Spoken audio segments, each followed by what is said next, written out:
صلوات پڑھے محمد وعلی محمد۔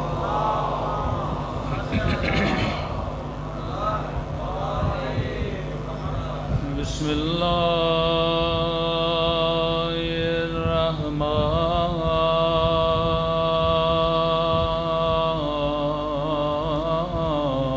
الرحیم۔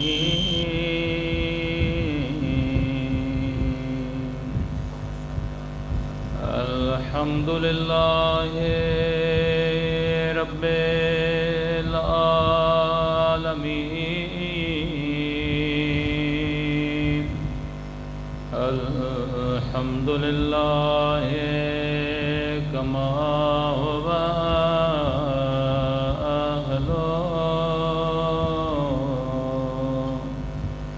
الصلاة والسلام على سيد المرسلين وخاتم النبيين أبي القاسم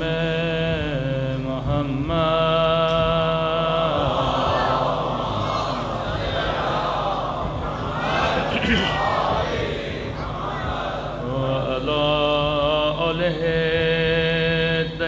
الطيبين الطاهرين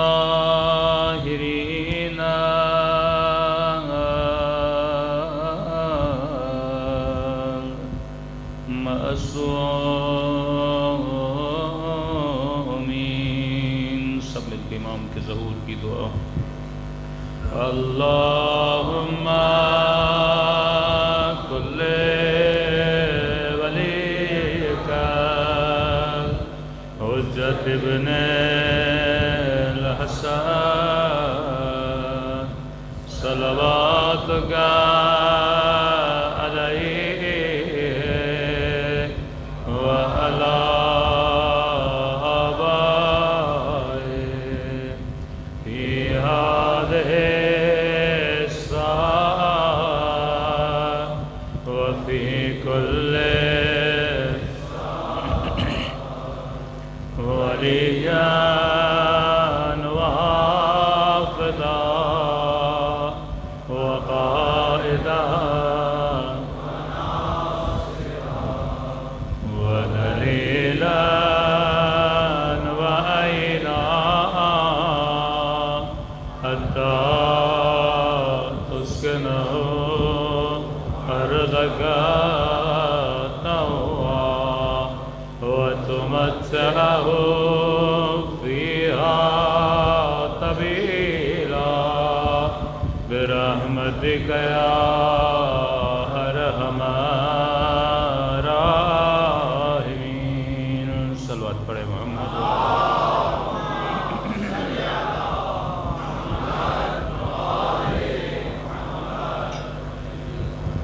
بسم اللہ الرحمن الرحیم۔ رب اشرح لی صدری ویسر لی امری واحلل عقدۃ من لسانی یفقهوا قولی۔ اما بعد فقد قال سبحانہ وتعالی فی محکم کتابہ۔ بسم اللہ الرحمن الرحیم۔ بقیۃ اللہ خیر لکم ان کنتم مؤمنین۔ صلوات پڑھے محمد وعلی محمد۔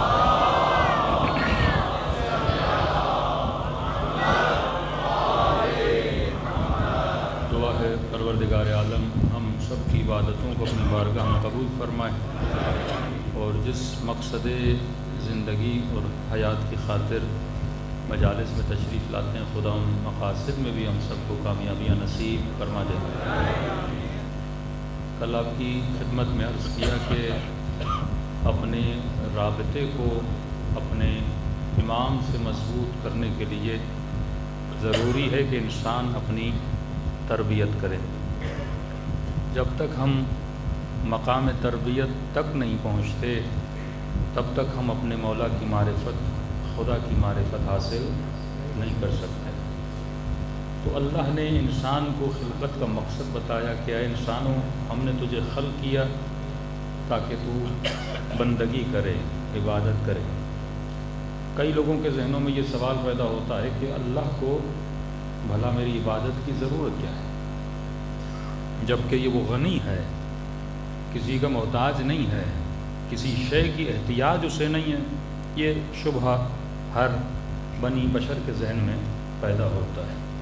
دوسرا، وہ کبھی کہتا ہے روزہ رکھو، جس سے مجھے تکلیف ہوتی ہے، بھوک برداشت کرنی پڑتی ہے۔ کبھی کہتا ہے نماز پڑھو، بزنس کو چھوڑنا پڑتا ہے، مسجد میں آنا پڑتا ہے، اس سے بھی انسان تنگ آ جاتا ہے۔ مطلب جب دین میں آپ داخل ہوتے ہیں تو یہ کرو یہ نہ کرو، تو بہت بڑا اعتراض جو دین پہ لگایا جاتا ہے کہ بھائی دین ہمیں محدود کرتا ہے، ہر چیز سے ہمیں روکتا ہے۔ مطلب جس مزے کے پیچھے انسان جائے، یا حلال ہے یا مکروہ ہے، یا حرام ہے یا مستحب ہے، تو ان چیزوں میں آپ کی نسلیں کنفیوز ہو جاتی ہیں، کیونکہ جب انسان کو پتہ ہی نہ ہو کہ میری خلقت کا مقصد کیا ہے، جب انسان کو پتہ ہی نہ ہو کہ میری حقیقت کیا ہے، تو پھر انسان کی سلیکشن غلط ہو جاتی ہے۔ مثلا یہ میرے سامنے لاؤڈ اسپیکر ہے، اس لاؤڈ اسپیکر کے بننے کا بھی کوئی نہ کوئی مقصد ہے، ہدف ہے۔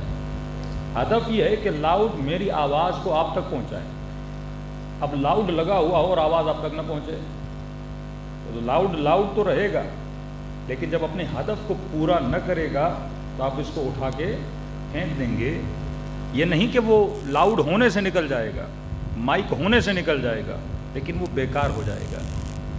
اسی طرح جب انسان اپنی خلقت کا مقصد پورا نہیں کرتا، رسول فرماتے ہیں یہ چلتے پھرتے مردہ ہیں۔ تمہیں یہ نظر آتا ہے کہ انسان چل رہا ہے، کہ ہم یہ دیکھ رہے ہیں کہ 4 مردے چل رہے ہیں جنہوں نے اپنی خلقت کے مقصد کو پورا نہیں کیا۔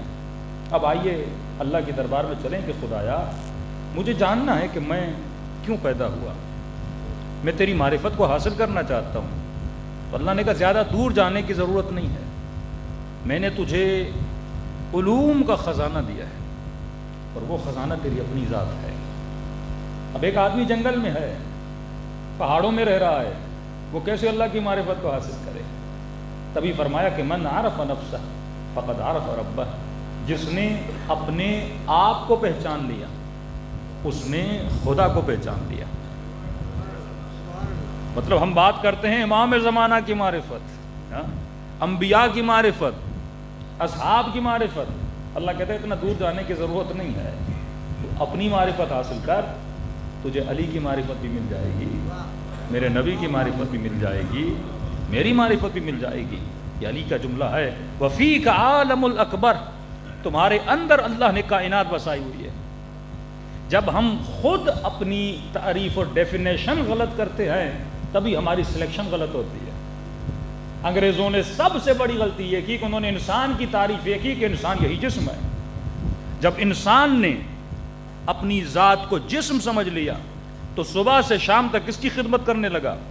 جسم کی خدمت کرنے لگا۔ جو لا اور قانون بناتا تھا وہ کس کے لیے بناتا تھا؟ جسم کے لیے بناتا تھا۔ مطلب جسے ہیومنزم کہتے ہیں، جو انسان کو پسند ہے، اب اس کو نہیں پتا کہ انسان کیا ہے، وہ یہ سمجھتا ہے انسان کی تعریف ہے جسم، حالانکہ کہنا یہ چاہیے کہ جو جسم کو پسند ہے، لیکن وہ یہ نہیں کہتے، کہتے ہیں جو انسان کو پسند ہے ہم اس کے مطابق قانون بنائیں گے۔ جب ریفرنڈم کیا جاتا ہے، مثلا ہم جنس گرائی، مرد مرد سے شادی کرنا چاہتا ہے، کہتے ریفرنڈم کرواؤ، ریفرنڈم میں ووٹ آ گیا، ہاں بھائی ہم شادی کرنا چاہتے ہیں، اس قانون کو پاس کیا جائے۔ اب کہتے کیونکہ انسان کو پسند ہے ہم انسان کی فیور میں ہیں، کبھی کہتے ہم اینیمل رائٹس کی فیور میں ہیں، کبھی انسانوں کی فیور میں ہیں۔ اب کیونکہ انسان کو یہ پسند ہے قانون کو پاس کرا دیا جائے، حالانکہ لفظ انسان یہ غلط بولتے ہیں، بولنا یہ چاہیے جو جسم کو پسند ہے۔ خواہش جسم اور ہے، خواہش روح اور ہے۔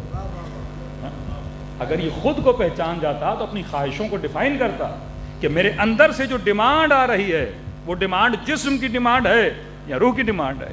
جب اس نے اپنی حقیقت جسم بنا دیا لہٰذا وہ غلام جسم بن جاتا ہے، جبکہ مولا فرماتے ہیں تو راکب ہے، یہ مرکب ہے، مرکب تیری خدمت کے لیے ہے، تو مرکب کی خدمت کے لیے نہیں ہے۔ دنیا کیا اس شخص پہ ہنسے گی نہیں جو سامان اپنے کاندھے پہ رکھے اور گدھا ساتھ ساتھ چلتا رہے؟ آج ہمارا حال یہی ہے کہ جو جسم ہماری خدمت کے لیے بنا تھا، ہم صبح سے شام تک اس کی خدمت میں لگ جاتے ہیں۔ تو میں نے کہا سب سے معرفت وجود، اپنی ذات کو پہچاننے کے لیے پہلے جانو کہ یہ ذات ہے کیا۔ تو کل جن کو یاد ہو میں نے کہا تھا یہ مت پوچھئے کہ انسان کیا ہے، یہ سوال کریے کہ انسان کیا نہیں ہے۔ تو پہلا سوال کیا کہ انسان پتھر نہیں ہے پر پتھر کے کمالات کو رکھتا ہے۔ انسان درخت نہیں ہے پر جتنے کمالات درخت میں ہیں انسان ان کو رکھتا ہے۔ انسان حیوان نہیں ہے پر جتنے کمالات حیوانات کے اندر ہیں وہ سارے کمالات انسان کے پاس ہیں۔ اور کتنا کریم ہے میرا خدا، ضعیف بنانے پر آئے تو انسان اتنا ضعیف ہے ایک ڈینگی مچھر کے کاٹنے پہ مر جاتا ہے۔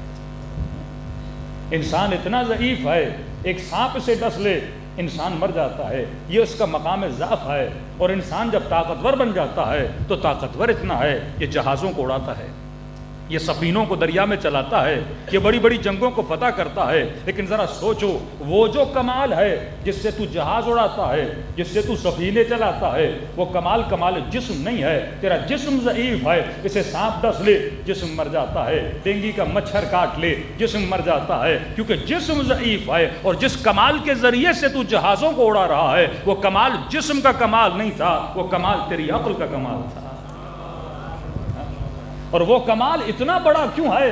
کیونکہ عقل مخلوق دنیا نہیں ہے، وہ جہاں سے آئی ہے وہ بھی با کمال تھا، لہٰذا اس کا اثر بھی با کمال ہے۔ لیکن جسم جہاں سے بنا ہے یہ دنیا مقام ضعف ہے، لہٰذا خدا کبھی کبھی تجھے تیری کمزوریاں بتا دیتا ہے کہ تو مچھر کا مقابلہ نہیں کر سکتا، تو کورونا کا مقابلہ نہیں کر سکتا، تو سانپ و بچھو کا مقابلہ نہیں کر سکتا۔ اور جب کربلا کے میدان میں آتے ہو، جب مقابلہ کرنے پر آتا ہے انسان تو بڑے سے بڑے ظالم کا مقابلہ بھی کر لیتا ہے۔ تو شاید کوئی کہے کہ کربلا میں امام حسین علیاذ باللہ جنگ کو ہار گئے تھے کیونکہ وہ ظاہری طور پر جسم کو وہاں پہ دیکھ رہا ہے کہ کٹ رہا ہے، لیکن حسین روح کی بلندیوں کو دکھا رہے ہیں کہ جسم آیا ہی فنا ہونے کے لیے تھا، روح آئی بقا کے لیے تھی۔ تو اگر تو کمالات روحانی کو حاصل کرے گا خدا تجھے بقا عطا کرے گا، اور کمالات جسم کے پیچھے جائے گا تو جسم ہو بنا ہی فنا کے لیے تھا، اور اگر ان کمالات کے پیچھے جائے گا تو بھی فنا میں مل جائے گا۔ صلوات پڑھے محمد و آل محمد۔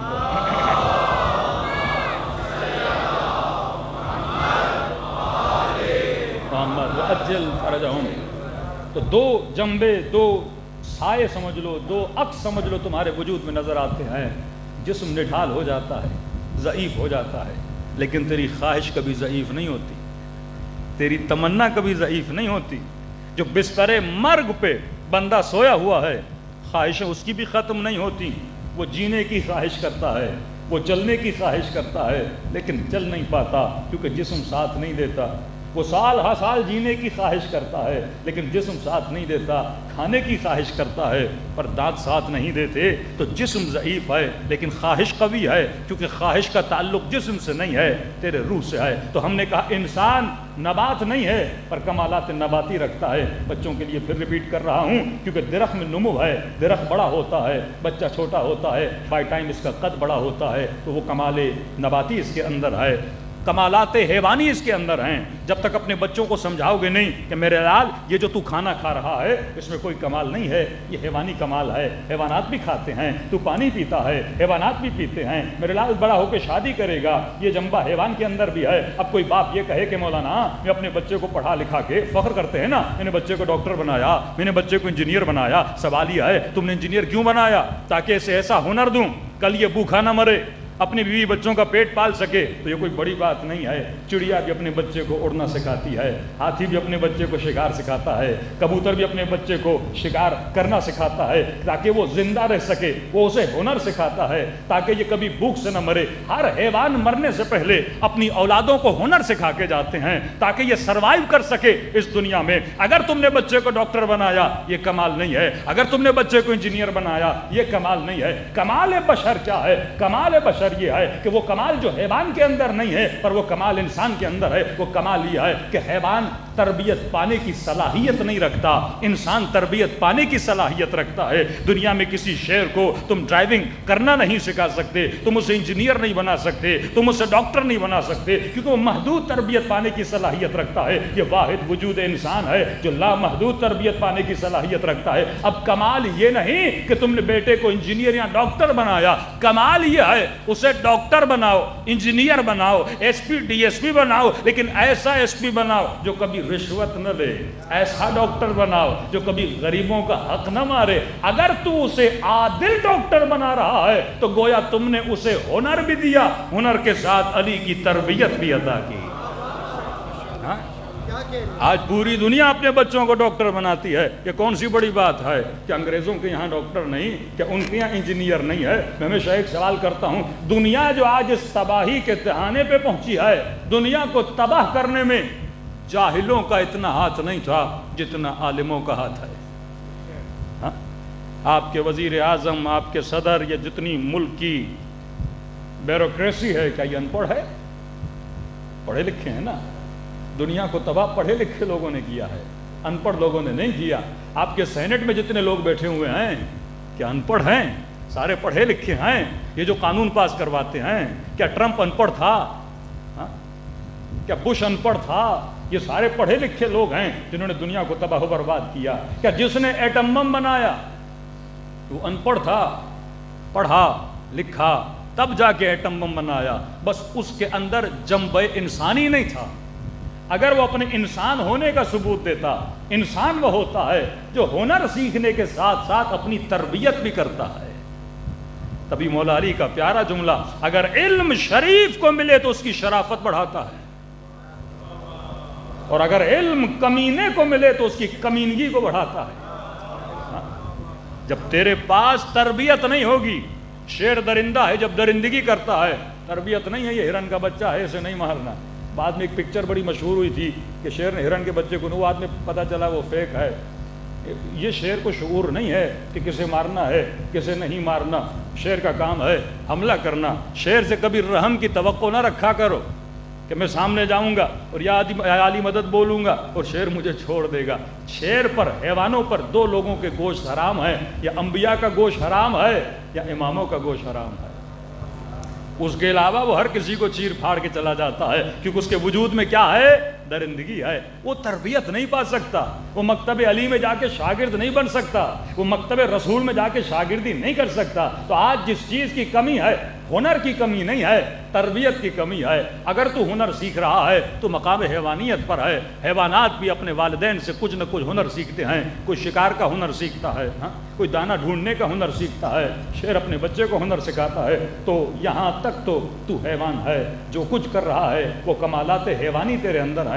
وہ شہوت ہے، وہ کھانا ہے، وہ گھومنا ہے، وہ سونا ہے، وہ اٹھنا ہے، وہ جاب پہ جانا ہے، وہ بچوں کو بڑا کرنا ہے، یہ سارے کمالات کیا ہیں؟ کمالات حیوانی ہیں۔ کمال انسانی کیا ہے؟ وہ کون سی سرحد ہے جہاں سے انسان حیوان سے جدا ہوتا ہے؟ وہ سرحد ہے سرحد تربیت، کہ خدا نے تجھے لامحدود تربیت پانے کی صلاحیت دی ہے جو حیوان کے اندر نہیں ہے۔ اب سوال یہ ہے، تم نے 60 سال میں کتنی تربیت پائی ہے؟ 70 سال میں کتنی تربیت پائی ہے؟ اب جب تک خود کو نہیں پہچانو گے تب تک خدا سمجھ میں نہیں آئے گا۔ یہاں تک آپ سمجھ گئے کہ انسان کی ڈیفینیشن کیا ہے، انسان ہوتا کیا ہے۔ اب جب آپ کو پتا چلا یہ انسان کی ڈیفینیشن ہے، اب آپ کو پتا چلا کہ میری ڈیوٹی کیا ہے۔ طلب العلم فریضۃ علی کل مسلم و مسلمہ، علم حاصل کرنا ہر مؤمن اور مؤمنہ پہ کیا ہے؟ واجب ہے، کیونکہ یہ تیرا شاخص ہے، یہ تیری پہچان ہے۔ اگر تو علم اور نالج کو حاصل نہ کرے تو انسان نہیں ہے۔ اگر تو لوگوں کے تجربوں سے فائدہ نہ لے تو انسان نہیں ہے۔ اگر تو ڈے بائی ڈے اپنے اخلاق میں، اپنے کردار میں بہتری نہ لائے تو انسان نہیں ہے۔ اگر تجھے اپنی غلطیوں کا پتہ بھی چلے اور تم مانے بھی یہ میری غلطی ہے لیکن اس غلطی کی اصلاح نہ کرے، تیرے اندر شیطانی صفت ہے، کیونکہ شیطان جانتا ہے وہ آج تک غلط ہے لیکن مانتا نہیں ہے۔ موضوع فرماتے جو اپنی غلطی کو نہ مانے اس سے بڑا کوئی متکبر نہیں ہے۔ تکبر کا مطلب یہ نہیں کہ سینہ چوڑا کر کے روڈ پہ چلو، تکبر کی ایک نشانی یہ ہے جو بندہ اپنی غلطی نہ مانے وہ بھی کیا ہے؟ متکبر ہے۔ جس کے وجود میں جیلسی اور حسد ہو وہ متکبر ہے۔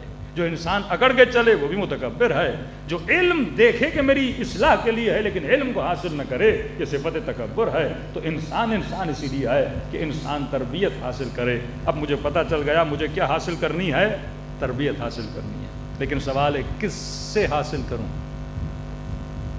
دنیا میں کس کے پاس جاؤں تربیت لینے؟ ہاں میرا ذہن تو کھوکھلا ہے، جیسے علم کی ضرورت ہے نا، اب علم میں کس سے حاصل کروں؟ تو ایک لاجیکل آپ سے بات کر رہا ہوں۔ میں نے کہا دنیا کی سب سے ٹیکنیکل جو مشین ہے وہ کون ہے؟ انسان ہے۔ کوئی بھی ایسی مشین جسے بنایا جاتا ہے پہلے اس مشین کے بننے کا مقصد بتایا جاتا ہے۔ لاؤڈ کیوں بنا، کمپیوٹر کیوں بنا، لیپ ٹاپ کیوں بنا، جتنی مشینیں ہیں پہلے بتایا جاتا ہے اس کا مقصد کیا ہے، دوسرا اس کا بنانے والا کون ہے، تیسرا جب یہ مشین خراب ہو جائے تو اس کو بنانے کے لیے، صحیح کرنے کے لیے 2 ہی لوگ بنا سکتے ہیں، یا جس نے اس کو خلق کیا ہے، یا کوئی ایسا اسپیشلسٹ بندہ ہو جسے سکھایا گیا ہو کہ مشین کام کس طرح کرتی ہے اور جب خراب ہو جائے اسے بنایا کیسے جاتا ہے۔ غور نے جب اپنی مشین کو خراب کیا بنایا کس نے؟ مولا حسین نے نا۔ 40 سال بت پرستی کرنے کے بعد جب یہ رسول کے پاس آئے، ان کی مشینوں کو کس نے بنایا؟ رسول نے۔ جنگ احد میں جب بھاگ گئے، واپسی میں معافی مانگنے آئے، معاف کس نے کیا تھا؟ رسول نے۔ تو مسلم جب بھی خطا کرتا ہے، کوئی ایسا عمل کرتا ہے جس سے اس کا ایمان، جس سے اس کی مشین اصل میں خراب ہو جاتی ہے، اس کی اصلاح کون کرتا ہے؟ رسول خدا کرتا ہے۔ مطلب اصلاح وہ کرے گا جو انسان کامل ہو، جو اس وجود کو کمپلیٹلی جانتا ہو۔ اب پوری دنیا میں تلاش کریے وہ کون ہیں جو وجود انسان کو صحیح طریقے سے جانتے ہیں، ان کا تعارف کون کروائے گا؟ اور واقعاً انسان جب نہج البلاغہ کھولتا ہے، صحیفہ سجادیہ کھولتا ہے، جس نے اپنی اصلاح کی ہو وہ میری اصلاح کر سکتا ہے، جس کی مشین خود صحیح ہو وہ میری مشین کو بنانے کی صلاحیت رکھ سکتا ہے، جس نے زندگی میں کبھی گناہ نہ کیا ہو وہ مجھے گناہوں سے بچا سکتا ہے، جس کو ہم لفظ عصمت بولتے ہیں۔ اگر وہ کہیں پہ ملتے ہیں تو در محمد اور آل محمد ہے۔ صلوات بر محمد و آل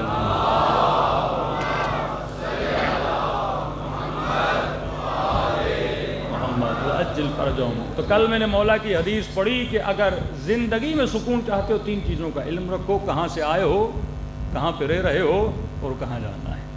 مولا فرماتے انسان کہاں سے آیا ہے؟ فرمایا تو عالم جبروت سے آیا ہے۔ کہاں پہ آیا ہے؟ عالم ناسوت میں آیا ہے، جس کو دنیا بولا جاتا ہے۔ کہاں جائے گا؟ جب روح نکلے گی سب سے پہلا سفر تیرا سفر برزخ ہوگا، اس کے بعد قیامت ہے تو ایک ہی دن ہے اور اس کی مقدار ہے 50,000 سال۔ قیامت کے بعد ابدی زندگی کا سفر کرے گا۔ مطلب ٹوٹل ہمارے کتنے سفر ہوئے؟ 5 سفر ہو گئے۔ عالم جبروت سے ناسوت، ناسوت سے برزخ، برزخ سے قیامت، قیامت سے ابدیت جسے بولتے ہیں، یعنی جہاں ہمیشہ کے لیے انسان جا کے رہے گا۔ اب مولا سے پوچھا کہ مولا ان کو سمجھنے کے لیے ذرا تمثیل دیجئے، تو امام نے مثال بتائی کہ عالم برزخ کو اگر سمجھنا چاہتے ہو تو بالکل ایسے ہے جیسے رحم مادر میں، شکم مادر میں بچہ ہوتا ہے۔ یہ رحم کتنا چھوٹا ہے اور اس رحم سے باہر دنیا کتنی بڑی ہے، یہ ان کا تقابل ہے۔ تو فرمایا تمہاری دنیا رحم مادر ہے، اور جو ابدیت اور آخرت ہے وہ بالکل اسی طرح ہے جس طرح رحم مادر اور دنیا، مطلب ملینز ٹائم اس دنیا سے بڑی ہے۔ اب مولا یہاں پہ مثال دیتے، مولا فرماتے ہیں جس طرح بچے کے حالات شکم مادر میں ہوتے ہیں اسی طرح تمہارے حالات دنیا میں ہوتے ہیں۔ مثلا بچہ اگر شکم مادر میں صحیح غذا اس تک نہیں پہنچے گی تو دنیا میں جب پیدا ہوگا تو کیا ہوگا؟ ایب نارمل پیدا ہوگا۔ فرمایا بالکل اسی طرح اگر دنیا میں الدنیا مزرعۃ الآخرہ، یہاں پہ تو اپنا صحیح سے علاج نہیں کرتا، جب وہاں پیدا ہوگا تو ایب نارمل پیدا ہوگا۔ کہا تجھے 2 پیٹوں سے ہو کے گزرنا ہے، پہلا پیٹ جس میں تو آتا ہے وہ ماں کا پیٹ ہے، دوسرا پیٹ جس میں تو جاتا ہے وہ دنیا کا پیٹ ہے، اور تیسرا پیٹ جس میں تو جائے گا وہ عالم برزخ ہے۔ عین امام نے یہی فرمایا 2 پیٹ ہیں، ماں کے پیٹ میں آتا ہے، ماں کے پیٹ سے نکل کے تو دنیا کے پیٹ میں آتا ہے، اور دنیا کے بعد نکل کے تو وہاں جاتا ہے۔ اب ماں کے پیٹ میں تو کرتا کیا ہے؟ ایگزیکٹ وہی کام تو دنیا میں کرتا ہے۔ اگر ماں کے پیٹ میں تیرا صحیح خیال تیری ماں نے نہ رکھا تو ایب نارمل ہو کے پیدا ہوگا، اور دنیا میں تو نے اپنا صحیح خیال نہ رکھا تو آخرت میں ایب نارمل ہو کر پیدا ہوگا۔ اب آپ سے چند سوالات کروں کیونکہ امام کی مثال ہے، اگر شکم مادر آپ سمجھ گئے، یعنی مولا نے وہ مثال دی ہے کہ اگر آپ 100 کتابیں بھی پڑھیں آپ کو اتنا علم نہیں ملے گا جتنا اس ایک مثال میں امیر المؤمنین نے انسان کو سمجھانے کی کوشش کی۔ صلوات پڑھے محمد و آل محمد پر۔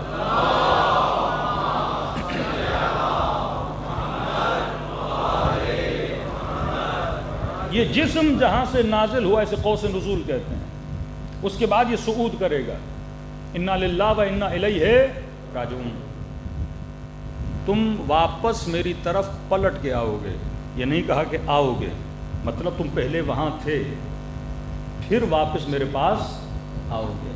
اب جب ہم وہاں سے آئے ہیں تو کچھ نہ کچھ وہاں دیکھ کر آئے، کوئی نہ کوئی عشق وہاں سے لے کر آئے ہیں، کوئی نہ کوئی محبت وہاں سے لے کر آئے ہیں۔ اب جب بچہ شکم مادر میں، 2 چیزوں سے تم بنے ہو، ایک تمہارے وجود میں دنیاوی جنبہ ہے، دنیاوی آثار ہیں تمہارے وجود، دنیا سے کیا لے کر گئے شکم مادر میں؟ نطفہ لے کر گئے۔ یہ نطفہ جب شکم مادر میں گیا تھا تو یہ کمالات جمادی رکھتا تھا، مطلب پتھر کی طرح تھا، جمود تھا اس کے اندر، اور جیسے جیسے یہ بڑا ہونے لگا تو یہ نبات بننے لگا، جس طرح ایک پودا بڑا ہوتا ہے ویسے ویسے یہ نبات کی طرح، ایک درخت کی طرح، یعنی وہیں سے تمہاری ترقی شروع ہو گئی۔ تم نازل ترین رتبے میں تھے جب نطفہ تھے، اور جیسے بڑے ہونے لگے تو تم نبات بنے، اور بڑے ہو کر جب جسم بن گیا اب تم کھانے پینے لگے، ماں کے خون سے تم تغذیہ کرنے لگے تو وہاں تم حیوان بنے، مطلب کمالات حیوانی تمہارے اندر آنا شروع ہو گئے۔ اور جب تم 4 مہینے کے ہوئے اللہ کی آواز آئی وَنَفَخْتُ مِنْ رُوحِي، میں نے اپنی روح سے تمہارے وجود میں نفخہ ڈالا، اپنی روح سے، مطلب ہمارے اندر کمالات خداوندی موجود ہیں، وہ کمالات خداوندی بالقوت تمہارے اندر ہیں، لیکن فعلیت میں تب پہنچتے ہیں جب تم دنیا میں آ کے سیرت علی اور آل علی پہ عمل کرتے ہو، جب تم اطاعت نبی میں آتے ہو۔ اب شاید کسی کو یہ بالقوہ اور بالفعل سمجھ میں نہ آئے تو مثال دوں، ایک ہاتھ میں سیب رکھو، دوسرے ہاتھ میں سیب کا دانہ رکھو، کوئی کیونکہ آپ نے ریپیٹڈلی ایک چیز کو دیکھا ہے تو آپ اس یقین پہ پہنچ چکے ہیں کہ یہ سیب کس سے بنا ہے؟ دانے سے بنا ہے۔ لیکن اگر آپ نے کبھی دیکھا نہ ہوتا، ایک طرف دانہ ہوتا ایک طرف سیب ہوتا، آپ کو پروسیس کا پتہ نہ ہوتا کہ سیب دانے سے بنتا ہے، اور اس وقت آپ کو دانہ اور سیب دکھایا جاتا ہے، واللہ کو یقین کرتا کہ ایک دن یہ سیب دانہ تھا۔ لیکن اس دانے میں صلاحیت ہے سیب بننے کی، کہتے ہیں یہ دانہ سیب نہیں پر بالقوہ سیب ہے۔ جیسے یہ چھوٹا بچہ ہے، ابھی یہ ڈرائیور نہیں لیکن بالقوہ ڈرائیور ہے، ڈرائیور بننے کی صلاحیت موجود ہے۔ ایک چھوٹی بچی جب 7 سال کی ہوتی وہ ماں نہیں ہوتی لیکن بالقوہ ماں ہے، اس میں ماں بننے کی صلاحیت موجود ہے۔ بالکل اسی طرح یہ دانہ ہے، ابھی سیب نہیں ہے پر سیب بننے کی صلاحیت اس میں موجود ہے۔ فرمایا تم سب میں نفخ الہی ہے، تم سمائے وجود میں الہی دانہ موجود ہے، مطلب تمہارے اندر صلاحیت ہے کہ تو سلمان بن سکے، اس مقام کو تو حاصل کر سکتا ہے، یعنی تو بھی انسان کامل بن سکتا ہے۔ یہ صلاحیت تیرے اندر ہے کہ تو مالک بنے، یہ صلاحیت تیرے اندر ہے کہ تو حبیب ابن مظاہر بنے، یہ صلاحیت موجود ہے۔ اب یہ تیرا کمال ہے، تو دانے کو سیب بناتا ہے کہ نہیں بناتا؟ دانہ ایسے ہی سیب نہیں بنتا، اسے انوائرمنٹ دیا جاتا ہے، مٹی کے اندر ڈالا جاتا ہے، اسے پانی دیا جاتا ہے، فضا اور انوائرمنٹ کو چیک کیا جاتا ہے۔ آم ہر جگہ پہ آم نہیں بنتا، اسے گرمی کی ضرورت ہے، ویسی زمین کی ضرورت ہے، تو ہر بندہ ایسے ہی مولائی نہیں بنتا، انوائرمنٹ کی ضرورت ہے۔ ہم نے تو نعرہ مارتے ہی بندوں کو مولائی بنا دیا، ہم نے تو بڑی آسانی سے ولایت علی کو کسب کر دیا۔ فرمایا نہیں، سلمان ایسے بنا نہیں جاتا، جب تک وہ انوائرمنٹ تجھے نہ دیا جائے اور اس دانے کو اس انوائرمنٹ میں نہیں رکھے گا تب تک ویسا نہیں بنے گا۔ تو تمہارے وجود میں کیا ہے؟ نفخ الہی ہے۔ ہر بندہ، ہر بچہ جو پیدا، کیوں کہا یہ فطرت اسلام پہ پیدا ہوتا ہے، مطلب ہر بندہ یہ صلاحیت لے کر پیدا ہوتا ہے، یہ ایمان کے 10ویں درجے پر جا سکتا ہے۔ ہر بندہ یہ صلاحیت لے کر پیدا ہوتا ہے، یہ اعلیٰ ترین مقامات کو کیا کرے؟ حاصل کرے۔ 4 مہینے کے بعد تمہارے اندر روح پھونکی گئی، جسے نفخ الہی بولا جاتا ہے۔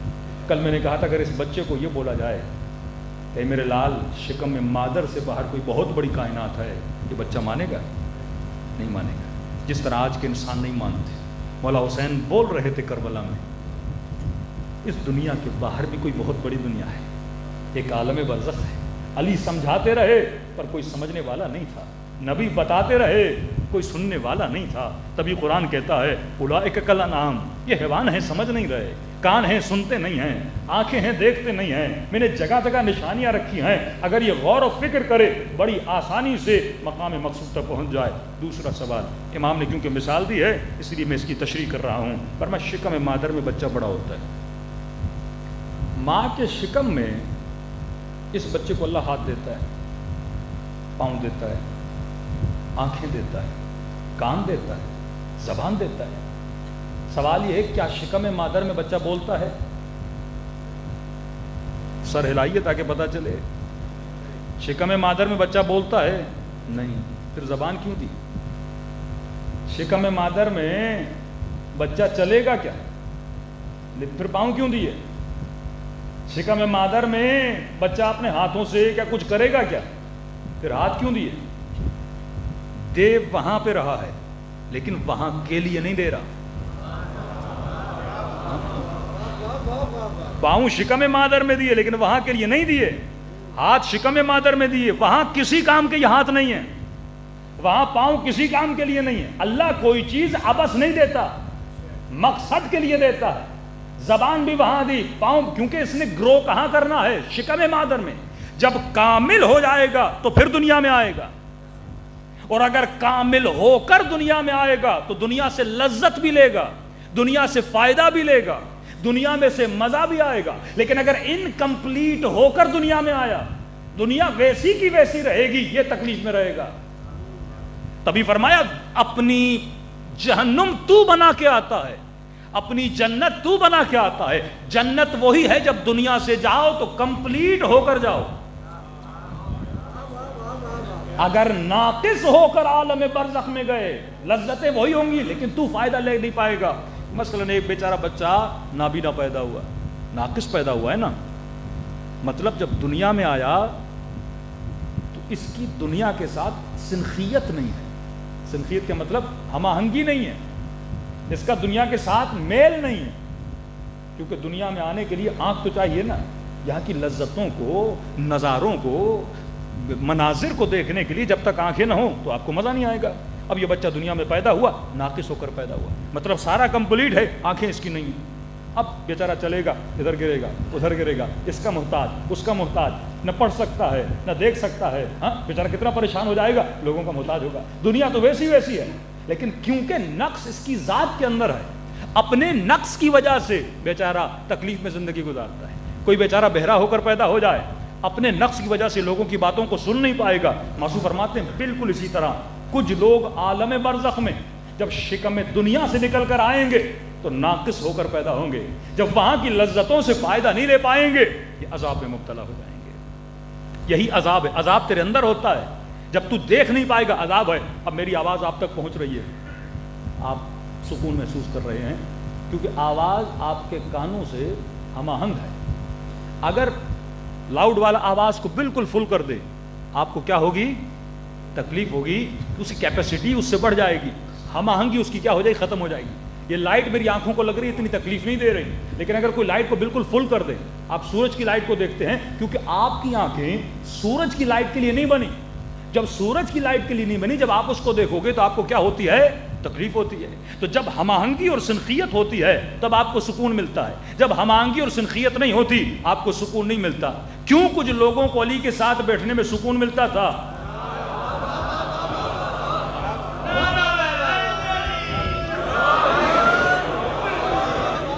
سنخیت ہے نا۔ اب بندہ سوچے اگر مصلی پہ بیٹھنے میں مجھے سکون نہیں مل رہا، سنخیت نہیں مل رہی، ہم آہنگی نہیں ہے، کوئی مسئلہ ہے، کوئی بیماری ہے، اب بندہ ڈاکٹر کے پاس گیا، ڈاکٹر صاحب سارے لوگ دیکھ رہے ہیں لیکن مجھے دیکھنے میں کیا ہو رہا ہے؟ مسئلہ ہو رہا ہے۔ وہ آپ کو اینک دے گا، جیسے اینک آنکھ پہ آئے گی آپ کو کیا ملے گا؟ سکون آ جائے گا، سر کا درد ختم ہو جائے گا۔ جب ہم آہنگی پیدا ہوتی ہے تو پھر کیا ہوتا ہے؟ سکون پیدا ہوتا ہے۔ معصوم فرماتے ہیں اسی طرح جیسے بچہ شکم مادر سے پیدا ہوتا ہے، کسی کو کوئی ڈاکٹر نہیں بتاتا.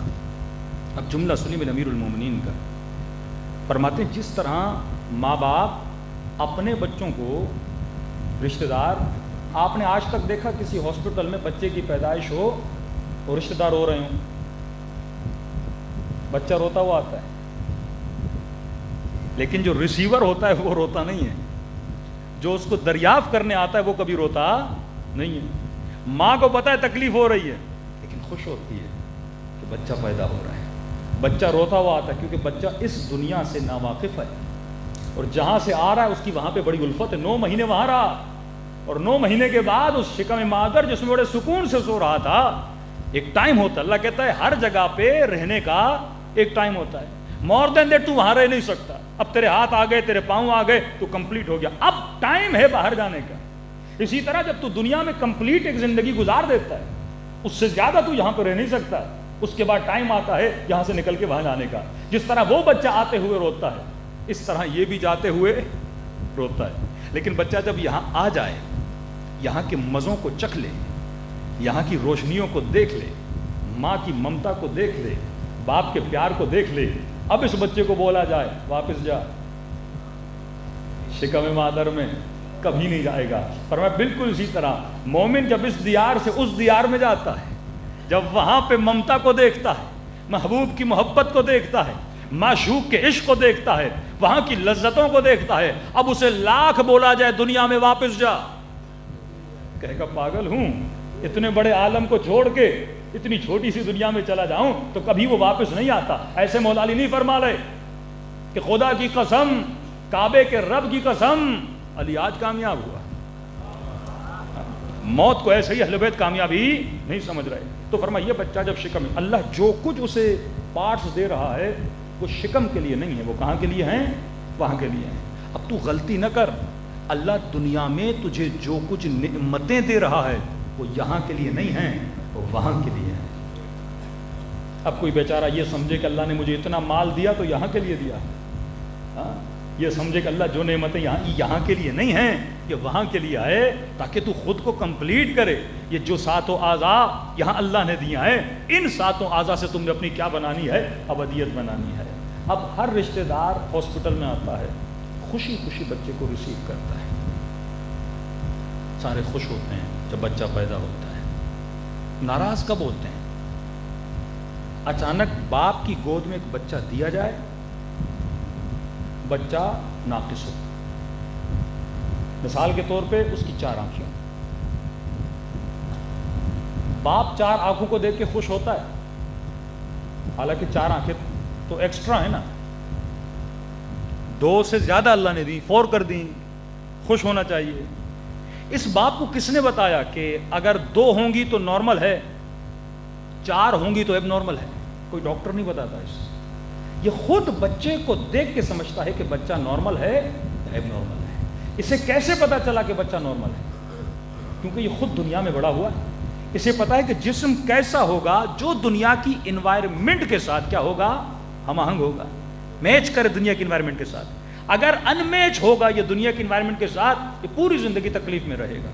بالکل اسی طرح اگر تو عالم برزخ کی انوائرمنٹ سے ان میچ ہوا تو وہاں ہمیشہ کس میں رہے گا؟ تکلیف میں رہے گا. اگر تو میچ ہوا.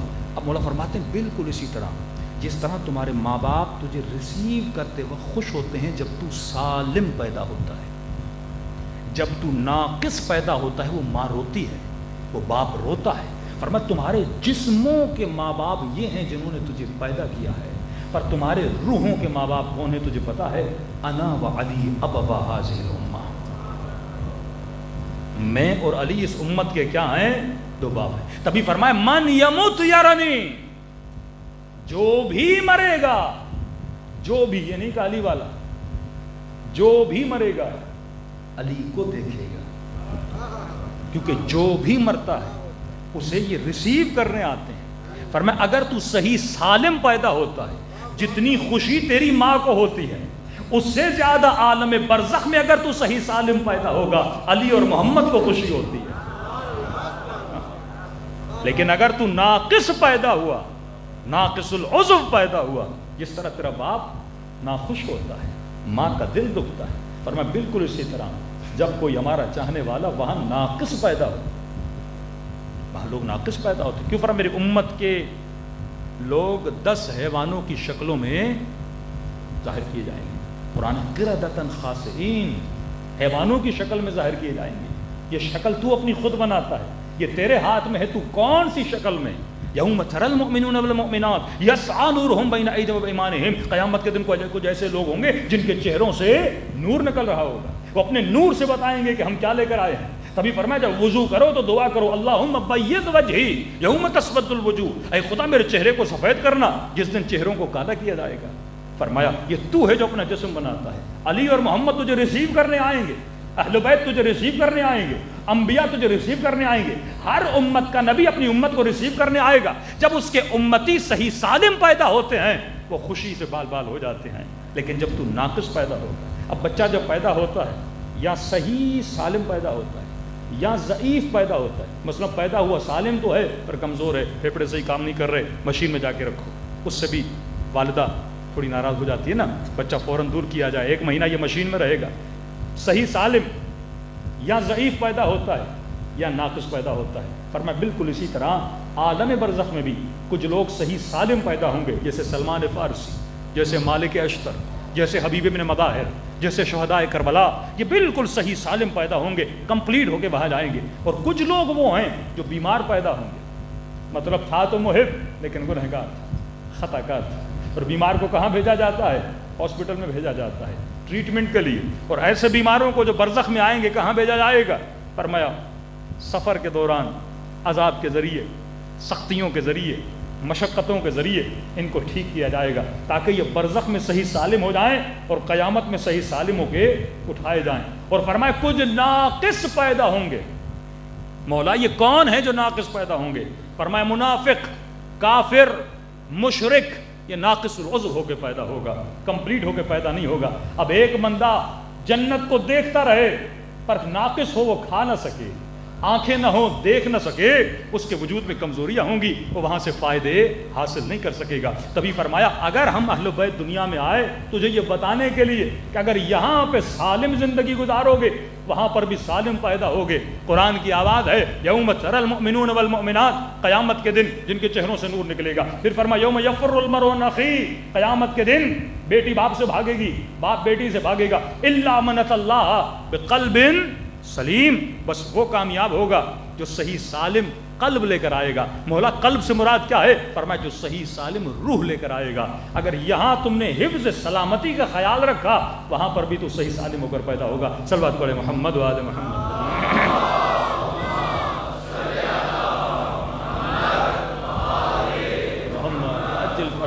تو جیسے حالات شکم مادر میں بچے کے ہوتے ہیں ویسے ہی حالات آپ کے دنیا میں ہوتے ہیں.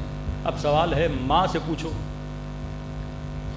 ماں کو یہ بولا جائے، ڈاکٹر بولے مثلاً آپ زیادہ میٹھا نہ کھائیے آپ کے بچے کو نقصان ہوگا، ماں کبھی کھائے گی؟ حالانکہ اسے پسند ہے، لیکن بچے کی خاطر، اس جنین کی خاطر، روایت میں لفظ جنین ہے، اس جنین کی خاطر ماں نہیں کھائے گی، یعنی خود کو تکلیف میں رکھے گی تاکہ بچہ صحیح سالم پیدا ہو. فرمایا اسی طرح تو اپنے جسم کو تکلیف میں رکھ تاکہ تیری روح صحیح سالم پیدا ہو. روح سمجھو شکم بدن میں ہے، یہ بدن ماں ہے، روح اس کا بچہ ہے. اس کا خیال کس نے رکھنا ہے؟ بدن نے رکھا ہے. اب بدن کہے میں کھاتا رہوں، بچے کو جو ہوتا ہے ہوتا رہے، ایسا نہیں ہے. اللہ تبھی کہتا ہے کچھ مشقتیں، کچھ تکلیفیں بدن کو دو تاکہ روح کیا ہو؟ صحیح سالم بڑی ہو. اب وہ کیسی ماں ہے جو اپنے خاطر اپنے بچے کو خطرے میں ڈالے؟ دنیا کی کوئی بھی عقل مند ماں ایسا نہیں کرے گی، اور دنیا کا کوئی بھی عقل مند انسان اپنی روح کو تباہ و برباد نہیں کرے گا. تبھی فرمایا قد افلح من زکاہا وقد خاب من دساہا.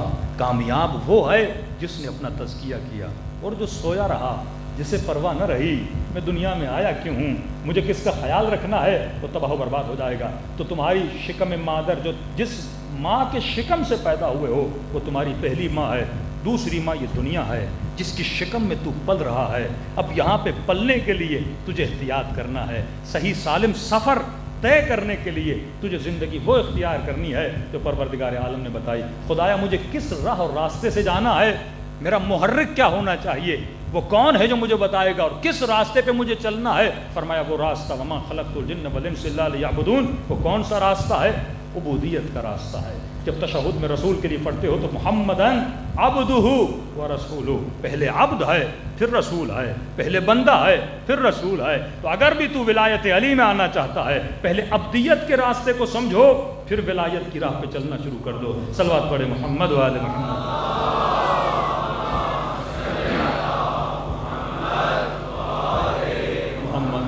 پر جو بس ایک اشارہ, کل سے کیونکہ سارے یہ جو مطالب ہیں, یہ جو اشرا ہم نے کراچی میں پڑھا تہذیب تربیت انسان, اس میں موجود ہیں. میں نے کہا جلدی یہ 2 مجلسوں میں اس پورے اشرے کے مٹیریل کو نمٹایا جائے تاکہ کل سے نئے مطالب آپ کو ملیں اور جو سننے والے ہیں ان کو بھی ملیں. صلوات پڑھے محمد و آل محمد.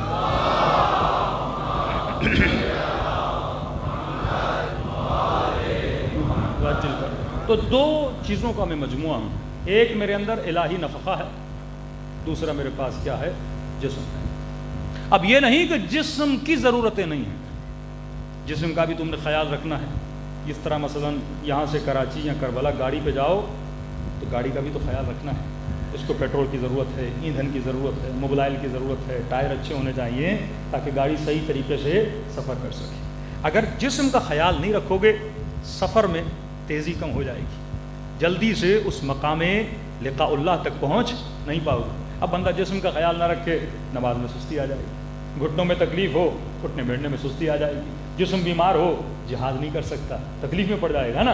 اللہ کے ساتھ کیسے عشق کرے گا اگر جسم اس کا کمزور پڑ جائے؟ تو عشق کرنے کے لیے, سفر پہ جانے کے لیے, کربلا پہنچنے کے لیے جہاز بھی اچھا ہونا چاہیے, گاڑی بھی اچھی ہونی چاہیے, سواری بھی اچھی ہونی چاہیے. تم اس جسم پر سوار ہو, لہذا جسم کا خیال رکھنا ہے. اور خدا جسم کے لیے احکام دیتا ہے, روح کے لیے نہیں.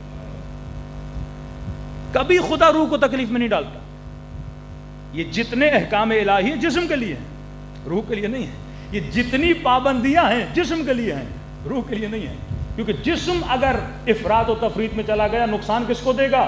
روح کو دے گا. گاڑی بڑی اسپیڈ میں اور ٹائر پنچر ہو جائے, نقصان کس کو ہے؟ سوار کو ہو جائے گا نا. تم سفر پہ نہیں پہنچ سکو گے اگر جسم خراب ہو گیا. بندہ نشے میں مبتلا ہو جائے, پوری روح کو فاسد کر دیتا ہے نا, کیونکہ جس مقصد کے لیے جسم بنی تھی اس مقصد پہ نہیں جاتا. اور جسم کو سختی پسند نہیں, روح تو گھبراتا نہیں ہے. ہاں مثلا آپ تصور کرو, مولا حسین کے حرم میں گئے, شب جمعہ ہے, مولا کے ذریعے کے سامنے بیٹھ گئے, آپ نے دعائے کمیل پڑھی, زیارت امام حسین پڑھی, زیارت وارثہ پڑھی, پھر دل نے کہا قرآن پڑھوں. قرآن پڑھا 2 گھنٹے 3 گھنٹے, جسم تھک جاتا ہے. یعنی روح کہتی اور بیٹھو اور پڑھو, حسین کی ذریعے کو اور دیکھو, پر جسم کیا ہو جاتا ہے؟ تھک جاتا ہے. جسم کو تکلیف پسند نہیں ہے. نماز میں جو تکلیف آتی ہے وہ جسم کو آتی ہے, روح کو نہیں آتی. مجلس میں 3 گھنٹے بیٹھو گے, جسم تھکتا ہے, روح کبھی نہیں تھکتی. روح کو تو مزہ آتا ہے اللہ سے عشق, روح بنی اس کے لیے. ایک تیرا عشق دنیا میں ہوتا ہے جو مجاز ہے, روح کا میلاب خدا ہے. روح بغیر خدا کے رہ ہی نہیں سکتی. روح کو مزہ خلوت میں آتا ہے. بندہ دنیا میں جس کا بھی عاشق ہو, عوام میں اس سے ملنا نہیں چاہتا, تنہائی میں ملنا چاہتا ہے اپنے معشوق سے. تبھی علی رات کے اندھیروں میں مصلی پہ نظر آتے تھے. معشوق سے جب ملا جاتا ہے تو تنہائی میں ملا جاتا ہے. آغا قاضی فرماتے ہم نے کبھی نہیں دیکھا کوئی بندہ کسی مقام پہ پہنچا ہو اور رات کے اندھیروں میں اپنے رب سے معاشقہ نہ کرتا ہو. اگر خدا سے تو عشق ورزی نہ کرو, روح بنی ہی خدا کے لیے ہے نا. وہاں سے آئی اور کہاں جائے گی؟ وہیں جائے گی. ذاتاً روح عاشق خدا ہے, لیکن جسم کیونکہ سست ہے, جسم کا عشق دنیا ہے, اس کو پابند کرنے کے لیے اللہ نے حد و حدود بنائی. کیونکہ خدا اگر حد و حدود نہ بناتا تو یہ روح یہ جسم کبھی بھی ہمیں خدا سے ملنے نہ دیتا. صلوات پڑھے محمد والے محمد.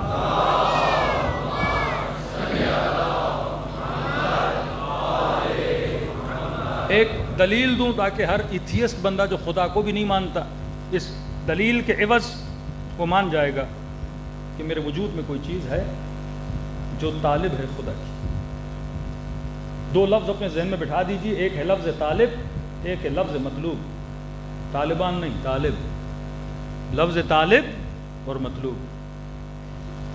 طالب مطلب آپ کے اندر کسی چیز کی ڈیمانڈ ہے، مطلوب جس کی ڈیمانڈ ہے، طالب اور مطلوب۔ یہ آج تک نہیں ہوا کہ آپ کے اندر کسی چیز کی ڈیمانڈ ہو اور وہ چیز باہر نہ ہو۔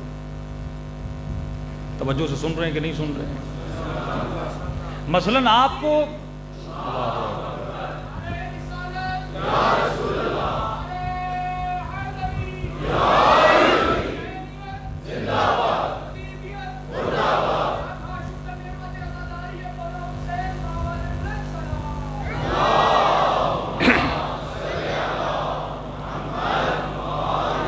بس یہ آخری نقطہ اور ربط مصیبت، لیکن اس نقطے کو سمجھیے گا، بڑا باریک نقطہ ہے۔ طالب اور مطلوب، جس بھی چیز کی آپ کے اندر ڈیمانڈ پیدا ہوتی ہے اس چیز کا باہر ہونا ضروری ہے۔ اور آپ کے اندر کبھی بھی ڈیمانڈ نہیں ہوگی میں ٹشو کھاؤں، طلب ہی نہیں ہے نا آپ کے اندر۔ طلب کیوں نہیں ہے؟ کیونکہ سنخیت نہیں ہے، ٹشو معدے کے لیے نہیں بنا۔ آپ اسی چیز کی طلب کرتے ہو جس کی آپ کے وجود کے ساتھ کیا ہو؟ سنخیت ہو۔ مثلا مرد اور عورت میں اٹریکشن کیوں ہے؟ کیونکہ دونوں میں اللہ نے کیا رکھی ہے؟ سنخیت رکھی ہے۔ یہ ایک دوسرے کا مطالبہ کرتے ہیں، یہ طالب و مطلوب۔ انسان کو پیاس لگی، پانی کا ہونا ضروری ہے۔ یہ نہیں ہو سکتا کہ آپ کو پیاس لگے اور اللہ کوئی پانی نہ بنائے، پھر آپ اللہ پہ اعتراض کر سکتے ہو، خدا پھر تو نے پیاس کیوں دی؟ پیاس دی ہے تو پانی بھی دو، بھوک دی ہے تو کھانا بھی دو۔ ہر انسان عاشق حسن ہے، آپ کے اندر طلب حسن ہے۔ حسین منظر ہر انسان پسند کرتا ہے، حسین چہرہ ہر انسان پسند کرتا ہے، طلب ہے آپ کے اندر۔ اور جب اس چیز کو دیکھتے ہو تو آپ کو کیا ملتا ہے؟ سکون ملتا ہے۔ کھانا کھاتے ہو آپ کو کیا ملتا ہے؟ سکون ملتا ہے۔ پانی پیتے ہو آپ کو کیا ملتا ہے؟ سکون ملتا ہے۔ یہ نہیں ہو سکتا آپ نے کسی چیز کو چکھائی نہ ہو، دیکھائی نہ ہو، پھر آپ کے اندر طلب ہو، یہ ناممکن ہے۔ مثلاً ہر پاکستانی جب مثلاً فورین جاتا ہے تو گرمیوں کے موسم میں ٹی وی پہ آم دیکھ لے تو اس کا دل کرتا ہے آم کھاؤں۔ اب جس نے زندگی میں آم کھایا نہیں، اسے آپ کتنا ہی بتاؤ اس کے اندر آم کی طلب کبھی پیدا، اس نے کھایا ہی نہیں ہے۔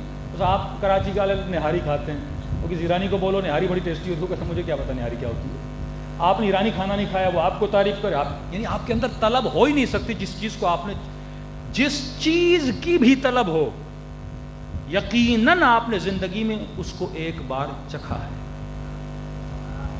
یا دیکھا ہے یا اس سے باتیں کی ہیں۔ طلب تبھی پیدا ہوتی ہے، اس کے علاوہ طلب پیدا نہیں ہوتی۔ ہر انسان کے اندر ایک طلب ہے، غور سے سنیے، ہر انسان کے اندر ایک طلب ہے۔ کبھی آپ نے محسوس کیا کہ انسان کبھی بھی اپنی لائف میں اسٹاپ نہیں ہوتا کسی بھی چیز میں؟ بس اس مجمع میں کسی جوان سے پوچھوں جس کی نوکری نہ ہو، بھائی تمہیں کون سی نوکری چاہیے، کتنی تنخواہ ہو؟ شاید بولتے مولانا 1 لاکھ والی مل جائے، انف ہے، بہت ہے میرے لیے، اور ہم اس کو نوکری دلا دیں 1 لاکھ والی۔ اور میں 6 مہینے کے بعد پوچھوں بیٹا راضی ہو؟ مولانا تھوڑا 1.5 لاکھ ہو جائے۔ اسٹاپ نہیں ہوتا انسان، یہ اس کا قصور نہیں ہے، اس کی ذات میں اللہ نے ایک چیز رکھی ہے۔ کافر، مومن، مشرک، منافق کبھی بھی اسٹاپ نہیں ہوتا، کوئی بھی اسٹاپ نہیں ہوتا، کبھی بھی انسان اسٹاپ نہیں ہوتا۔ کبھی آپ نے دیکھا دنیا میں اتنی ورائٹی کیوں ہے؟ اس سال موبائل کا ایک ماڈل آیا، نیکسٹ ایئر اور ماڈل، نیکسٹ ایئر اور ماڈل۔ انسان دنیا کے کسی بھی حسن پہ اسٹاپ نہیں لگاتا۔ آج سے 20 سال پہلے جو کپڑے ایکٹر ایکٹریسز پہنتے تھے آج کوئی پہنے گا نہیں، آج آپ کو برا لگتا ہے، لیکن اس زمانے میں ان کے لیے یہ حسن تھا، عظیم حسن تھا۔ اور آج آپ جس کو حسن سمجھ رہے ہو 20 سال کے بعد یہ حسن نہیں رہے گا، کیونکہ ڈیلی بیسس پر حسن میں ترقی آ رہی ہے۔ دنیا لگژری سے لگژری بنتی جا رہی ہے۔ یہ دنیا کو لگژری بنانا انسان کی ڈیمانڈ ہے، کیونکہ انسان حسن کی تلاش میں ہے اور کوئی حسن اسے سکون نہیں دے رہا۔ انسان حسن کی تلاش میں اور کوئی حسن اسے سکون نہیں دے رہا۔ دنیا کی کون سی یونیورسٹی ہے جس نے نالج اور ریسرچ میں اسٹاپ کیا ہو؟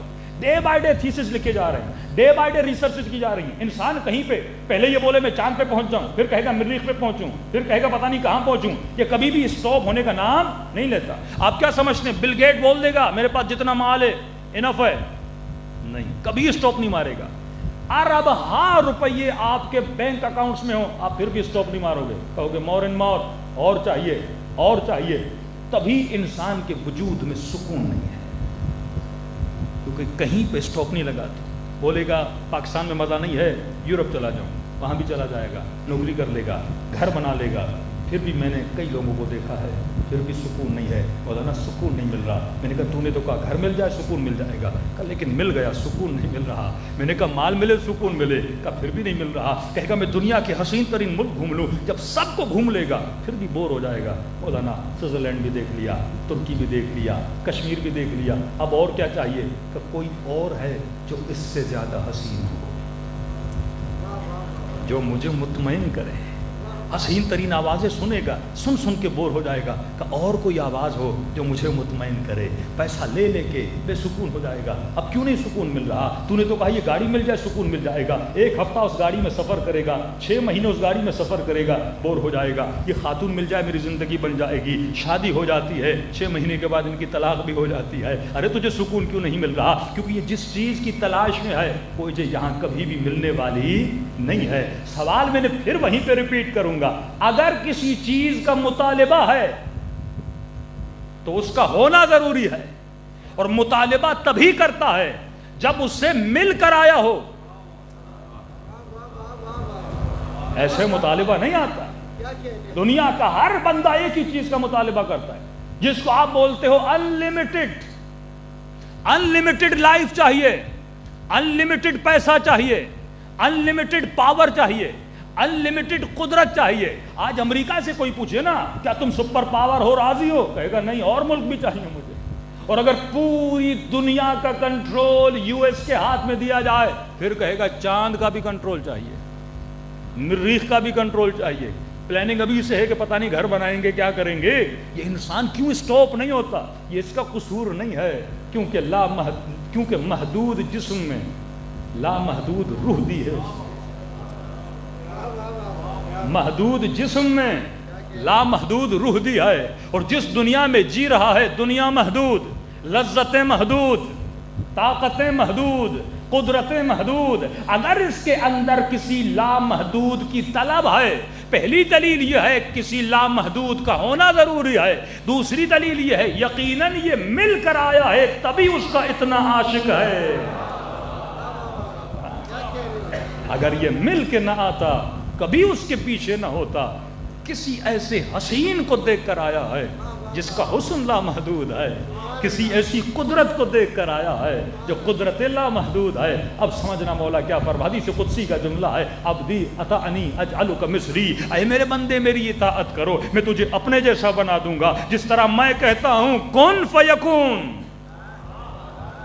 اسی طرح تو کہے گا کن فیکون. کہ مولا یہ کن فیکون کیا ہے؟ کہا یہ جنت کا عالم ہے.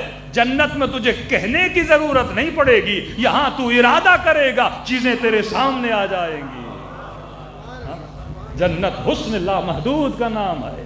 جب تو وجود خدا سے مل جاتا ہے وہ کیسا سکون ہے. فرما جیسے جیسے مولا حسین شہادت کے قریب چلتے جا رہے تھے کہ ویسے ویسے حسین کے چہرے کی سرخی بڑھتی جا رہی تھی، کیونکہ وہ عشق لامحدود سے ملنے جا رہے تھے، وہ اپنے معشوق سے ملنے جا رہے تھے، وہ اپنے محبوب سے ملنے جا رہے تھے. یہ ہاتھوں کا کٹنا، یہ جسم کا کٹنا تجھے عجیب لگ رہا ہے کیونکہ تو عاشق جسم ہے، لیکن حسین اگر جسم کو کٹوا رہے ہیں تو خوش ہو رہے ہیں کیونکہ محبوب کو اپنے جسم کا ہدیہ پیش کر رہے ہیں.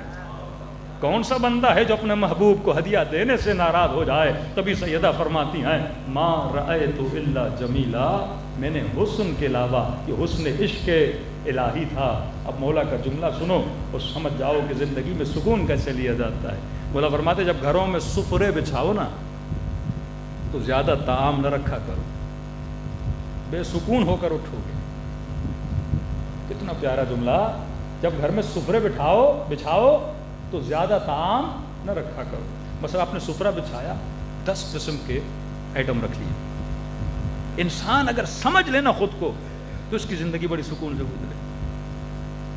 آپ کی روح لامحدود، اللہ نے بڑا کمبینیشن بنا دیا. لامحدود روح کو کہاں ڈال دیا؟ محدود جسم. خواہش ہماری لامحدود، جسم محدود. اب کئی ایسے ہوٹل اسلام آباد میں بھی ہوں گے، کراچی میں تو ہیں، کہ کہتے ہیں بھائی آپ پر پرسن 4000 دو 40 آئٹم کھانے کے. اب بندہ ہوٹل والے کو پاگل سمجھتا ہے، ہوٹل والا آپ کو پاگل ہے، اتنا انویسٹ کر کے 40 کی 40 آپ کو کھلا دے گا. وہ پاگل نہیں ہے، اسے پتا ہے اس کا پیٹ محدود ہے. میں اگر ہوٹل بناتا میں بولتا 200 آئٹم میں آ جاؤں. پیٹ محدود ہے، تو نے لامحدود آئٹم رکھ دیے، بندہ کتنا کھائے گا؟ کتنا کھائے گا؟ کسی کا پیٹ 300 gram 400 gram 500 gram maximum 1 kg پیٹ میں چلا جائے، 2000 اپنا گرام اس پیٹ میں چلا جائے، 2 kg کھا لے بندہ.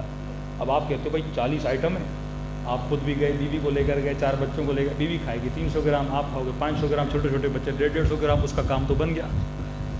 لیکن جو مولا علی نے فرمایا کہ سفرے پہ لامحدود آئٹم نہ رکھا کرو، کیوں نہ رکھا کرو؟ کیونکہ تمہارا سکون ختم ہو جائے گا. سکون کیوں ختم ہوگا؟ چلو خرچہ کر کے ایک بار ایسے ہوٹل میں چلے جانا اور واپس آ کر مولا کے اس نتیجے پہ پہنچ جانا. سارے لوگ جیسے ایسے ہوٹلوں میں جاتے ہیں نا، پیٹ ہے محدود، خواہش ہے لامحدود. اچھا جب جائے گا نا، اس کی خواہش یہ بولے گی 40 کے 40 آئٹم کھاؤ، پیٹ محدود ہے، تھوڑا ادھر سے تھوڑا ادھر سے، مطلب کسی بھی چیز کو جی بھر کے نہیں کھا پائے گا، ہوس میں رہے گا تھوڑا تھوڑا کر کے. اور جب ہوٹل سے باہر نکلے گا بیوی کو بولے گا دل تھا وہ کھاؤں، کھا نہیں پایا، وہ بھی تھا کھا نہیں پایا، میٹھا تھا کھا نہیں پایا، آئس کریم تھی کھا نہیں پایا. گھر جاتے جاتے یہی بولے گا 6000 پانی میں چلے گئے اور کچھ کھا ہی نہیں پایا. اور جو ایک سفرے پہ بیٹھ کے دال روٹی کھا رہا ہے، بڑے سکون سے جم کے کھا رہا ہے اور سکون کی زندگی گزار بھی رہا ہے. تو علی اگر سوکھی روٹی بھی کھاتے تھے سکون سے، امیر شان جو کھاتا تھا بے سکون رہتا تھا.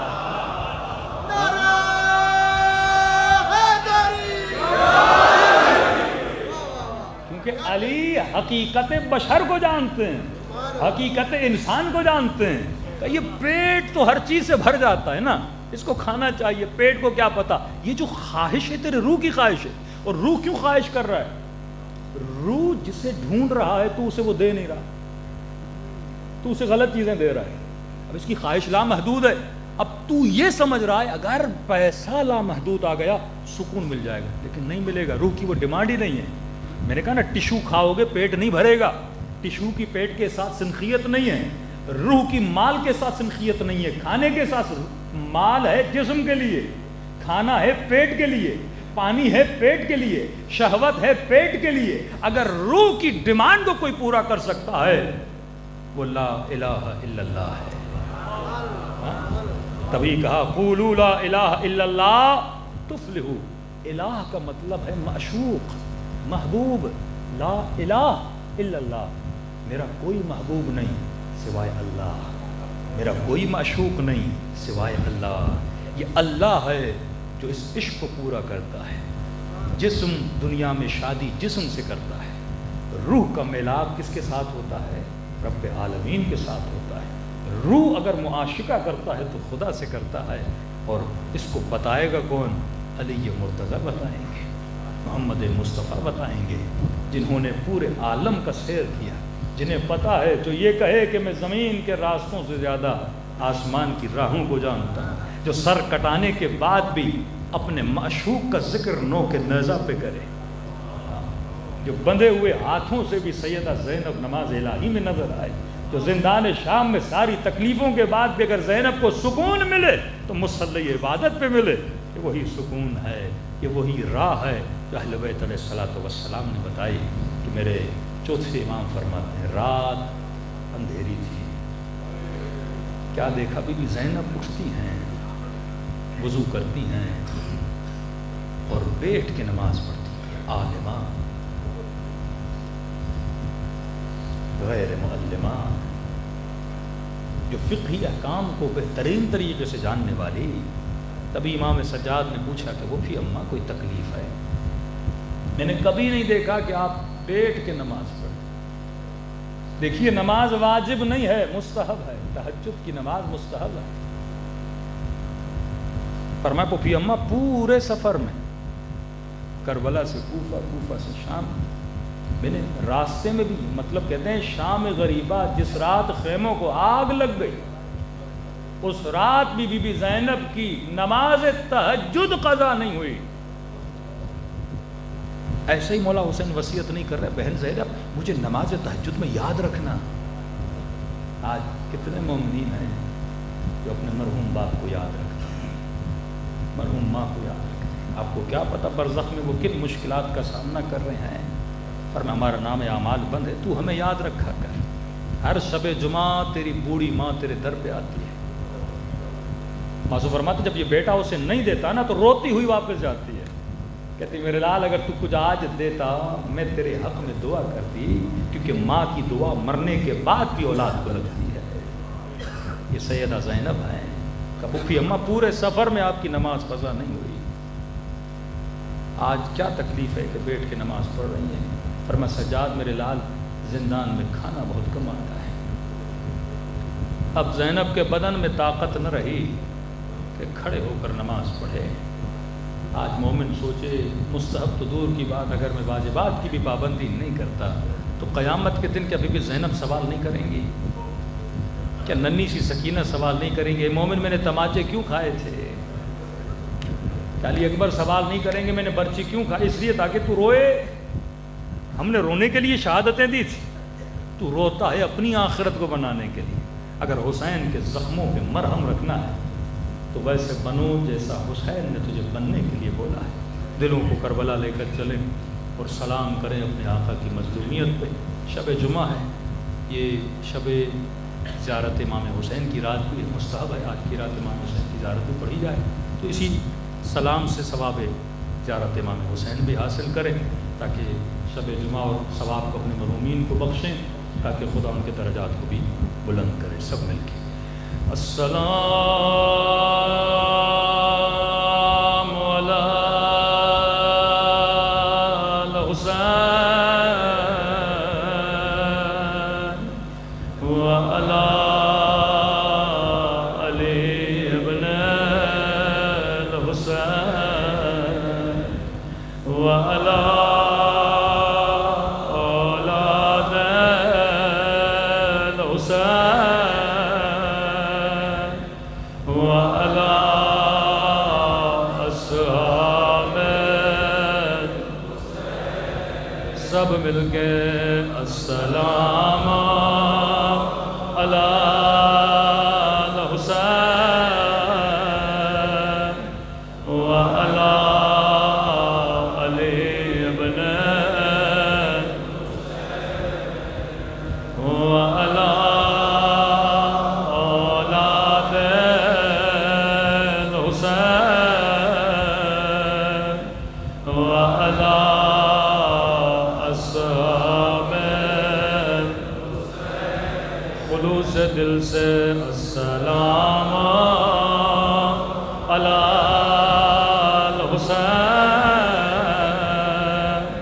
وعلی علی ابن وعلی اولاد وعلی اصحاب میرا سلام سکینہ کی یتیمی پہ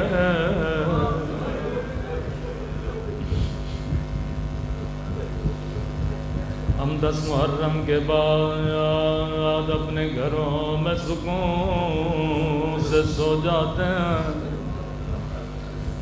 لیکن 10 محرم کے بعد یہ بچی راتوں کو سکون سے سو نہیں پائی، رو رو کے کہتی تھی بابا مجھے تیرے سینے پہ سونے کی عادت، بابا سکینہ کو تیرے بنا نیند نہیں آتی۔ امام سجاد شدید بیمار ہے، کبھی اپنے وقت زخمی بھائی کی کلائیوں کے بوسے لیتی تھی،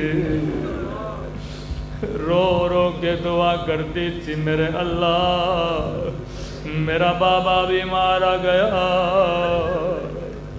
میرا چچا عباس بھی مارا گیا، اے خدا میرے بھائی سجاد کو لمبی عمر عطا کرنا۔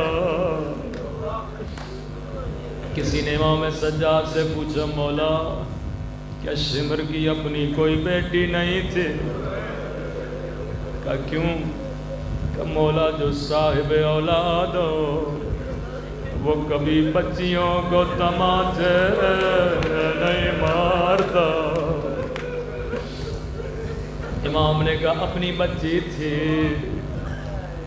لیکن کیوں مارتا تھا؟ کہ مومن اگر کسی کی تیرے ساتھ دشمنی ہو، وہ تجھے زیادہ تکلیف دینا چاہے، تجھے نہیں مارے گا، تیرے سامنے تیرے بچے کو تماچے مارے۔ فرمایا یہ ظالم جانتے تھے میں سکینہ سے بڑا پیار کرتا ہوں، جب بھی میرے کلیجے کو چوٹ پہنچانی تھی یہ میرے سامنے میری بچی کو تماچے مارتا تھا، جب بھی زینب کا دل دکھانا تھا یہ زینب کے سامنے سکینہ کو تازیانے مارتا تھا۔ امام حسین کا تبھی فرمان ہے، شیعوں جب بھی پانی پیو میری سکینہ کو یاد کیا کرو، ایک ایک بوند کے لیے میری بچی کو تماچے مارے گا۔ یہ نہیں صرف محرم میں پانی پیو، جب جب پانی پیو میری سکینہ کو سلام کیا کرو۔ ترس گئی تھی ہماری بہن پانی کے لیے، پتہ نہیں ایسا کون سا ظلم ہوا۔ ایک چھوٹی سی روایت ہے پر بڑی درد بھری روایت ہے۔ فرمایا 40 گھوڑے سوار تھے، پیچھے پیچھے قیدی بیویاں تھیں، شہر حلب تھا، قافلہ حلب میں رکا، 40 گھوڑے سوار گھوڑوں سے اترے۔ امام سجاد فرماتے ہیں مجھے دھوپ میں ملعون نے بٹھا دیا، میری گردن میں توق تھا، میرے ہاتھوں میں زنجیر، فرمایا زخم اتنے گہرے تھے یہ لوہا گرم ہوتا تھا، میرے زخموں پہ لگتا تھا۔ دھوپ سے بچنے کے لیے ننھی سی بچی میرے سامنے کھڑی ہو جاتی تھی،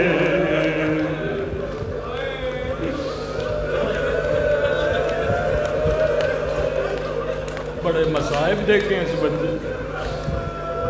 کافی دیر تک کھڑی رہی تاکہ سجاد کی گردن کو دھوپ نہ لگے، اس کے بعد بھائی کی گود میں بیٹھ گئی، ایک ہی سہارا تھا سجاد سکینہ کے لیے۔ اتنے میں مولا فرماتے شمر نے پانی کا مشق لیا، اپنے گھوڑے سواروں کو پانی پلانے لگا۔ حکم خدا ہے کبھی روزے دار کے سامنے کھانا نہ کھایا کرو، کبھی پیاسے کے سامنے پانی نہ پیا کرو۔ بچی کئی دنوں کی پیاسی تھی، نگاہ پانی پہ پڑ گئی، روکے گا بھیا سجاد مجھے بڑی پیاس لگی ہے۔ سکینہ یہ بڑا ظالم ہے، کہ بھیا سجاد اگر اجازت ہو میں اس سے تھوڑا پانی مانگ۔ امام نے فرمایا سکینہ یہ تجھے پانی نہیں دے گا، لیکن جا پانی مانگ، حجت تمام کر، کہیں قیامت کے دن یہ نہ کہے بچی نے مانگا نہیں تھا، اگر مانگتی ہم پانی دیتے یا اجازت کا ملنا تھا۔ ننھی بچی ننھے ننھے قدم اٹھاتی ہے، اللہ کسی بچی کو بابا کا قاتل نہ دکھائے۔ شمر کے قریب گئے، دھیمی سی آواز میں کہا او شمر مجھے تھوڑا پانی دے دے، مجھے بڑی پیاس لگی ہے، مجھے خدا کی قسم ہے اگر کہتا سکینہ پانی نہیں دوں گا، یہ حسین کی بچی تھی دوبارہ سوال نہ کرتی، لیکن ملعون نے کوئی جواب نہیں دیا، یہاں سپاہیوں کو پانی پلاتا رہا، بچی اس کے پیچھے پیچھے چلتی رہی، شاید اس کے بعد پانی دے گا، شاید اس کے بعد پانی دے گا۔ راوی کہتا ہے 40 سپاہیوں نے وہ پانی پی لیا، لیکن حسین کی بچی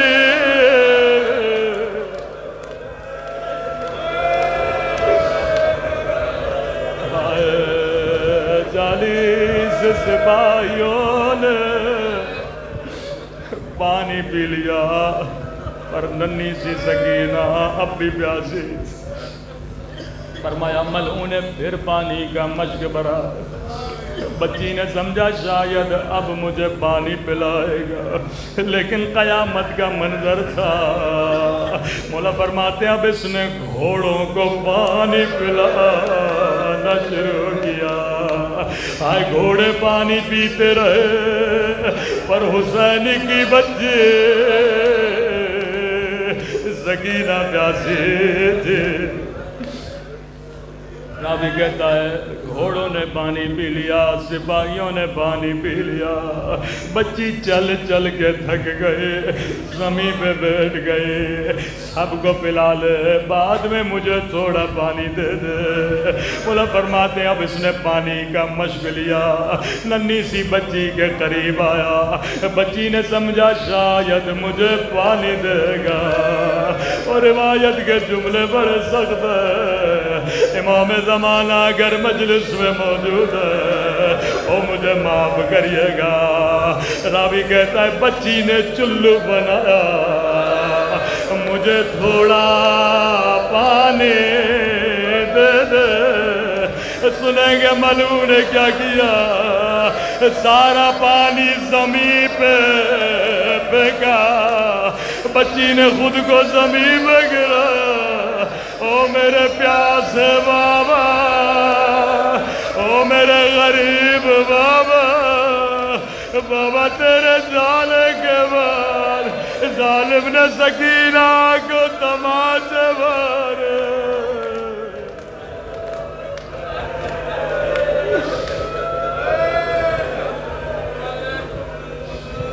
اللہم